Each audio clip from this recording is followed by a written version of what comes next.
लेकिन राजकुमार भाटी, यहां पर एक बात अश्विनी शाही की बिल्कुल सही है, पानी इतना गंदा होता है, ऐसा मल का लेवल इतना खतरनाक होता तो हाई तौबा त्राहिमाम बच गया होता।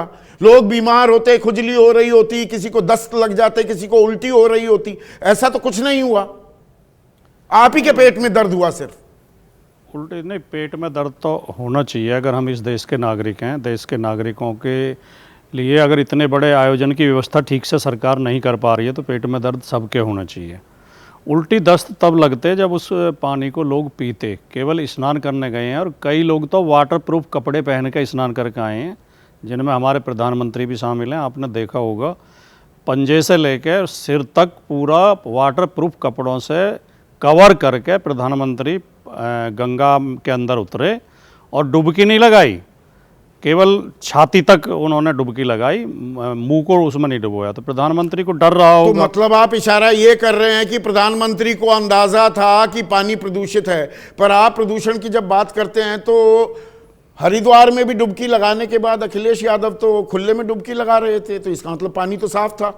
ये कह रहे हैं अश्विनी शाही। ये अखिलेश यादव जी का साहस है और उनकी हाई इम्यूनिटी पावर है कि वो डुबकी लगाने की हिम्मत रखते हैं। जो लोग जिनकी इम्यूनिटी कमज़ोर है वो नहीं हिम्मत जुटा पाएंगे।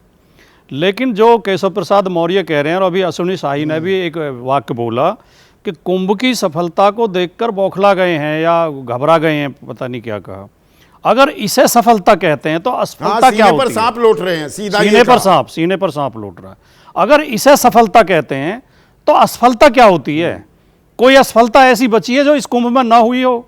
चाहे लोगों का कुचल के मरना हो, भगदड़ मचना हो, चाहे आगजनी की अनवरत घटनाएं हों, एक आधा दर्जन घटनाएं आग लगने की हुई हैं, चाहे वहाँ घाटों के पास मलमूत्र का ढेर लगा होना हो, चाहे ब्लैकमेलिंग हो, चाहे अवैध सिटी बसा दी गई, वहाँ पे वीआईपी सिटी बसा दी गई, चाहे पुलिस की वसूली रही हो, पुलिस अपनी गाड़ियों में सवारी ढो रही है, उनसे अंधाधुंध वसूली कर रही है। कौन सी असफलता ऐसी बची जो इस कुंभ में नहीं हुई? ये सरकार पूरी तरह फेल हुई है। प्रकाश राजभर हैं, मंत्री हैं यूपी सरकार में, राजकुमार भाटी, वो कह रहे हैं अखिलेश यादव स्नान करके आए थे तो कौन सा पाप धोने आए थे? जब इतना खराब पानी था तो अखिलेश यादव स्नान करने आए ही क्यों? देखिए, हम संदीप जी, आप दोनों बात, you can't have your cake and eat it too, Rajkumar Bhati. हम बड़ी गंभीरता पूर्वक हमने इस आयोजन पर इसके सांस्कृतिक पहलू पर, इसके धार्मिक पहलू पर, इसकी आस्था पर कभी कोई प्रश्न नहीं उठाया। हमने प्रबंधन पर सवाल उठाए हैं। जो सरकार की जिम्मेदारी थी, सरकार उसमें विफल रही। लेकिन ओम प्रकाश राजभर हमारी आस्था पर सवाल उठा रहे हैं। अब आप खुद ही तय कर लें कि कौन धार्मिक व्यक्ति है, कौन धर्म विरोधी है। यानी अखिलेश यादव कौन से पाप धोने गए थे? यानी जो लोग गए थे वो पाप धोने गए थे, वो सब पापी हैं। और एक धर्म जो वो हैं कथावाचक, जो इनकी आजकल प्रचार टीम में दो लोग ज़्यादा हैं, एक तो कथावाचक और एक गोदी मीडिया के एंकर, जिनमें संदीप चौधरी की गिनती नहीं होती है। कुछ एंकर हैं, सारे नहीं हैं। वो केवल सरकार के बचाव में, सरकार के प्रचार में 24 घंटे लगे रहते हैं। मैंने एक शो में ये कह दिया था, क्योंकि मुझे प्रत्यक्षदर्शियों ने बताया था जो वहाँ गए थे प्रयागराज में, कि घाट के पास गंदगी के ढेर लगे हुए हैं, टट्टी पेशाब के ढेर लगे हुए हैं और पानी में बह रहे हैं। तो एंकर, मुझे बार बार, ये महिला एंकर थी, बार बार ये कहती रही, फोटो दिखाइए, फोटो दिखाइए, कहीं गंदगी नहीं है, बिल्कुल निर्मल जल है, साफ जल है।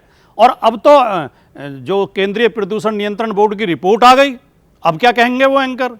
तो ये एक आस्था की आड़ में और सनातन की आड़ में अपने पापों को छिपाने का प्रयास कर रहे हैं। ये आस्था पर चोट नहीं है, ये आस्था को बचाने की लड़ाई है। पापों को छिपा कौन रहा है, सनातन का अपमान कौन कर रहा है, ये अपने आप में एक सवाल है।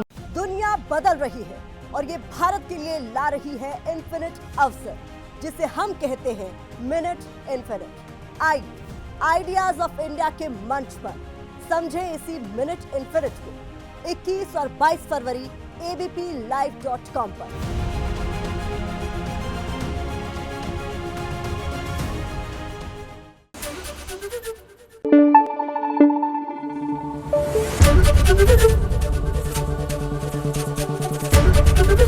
एबीपी न्यूज आपको रखे आगे।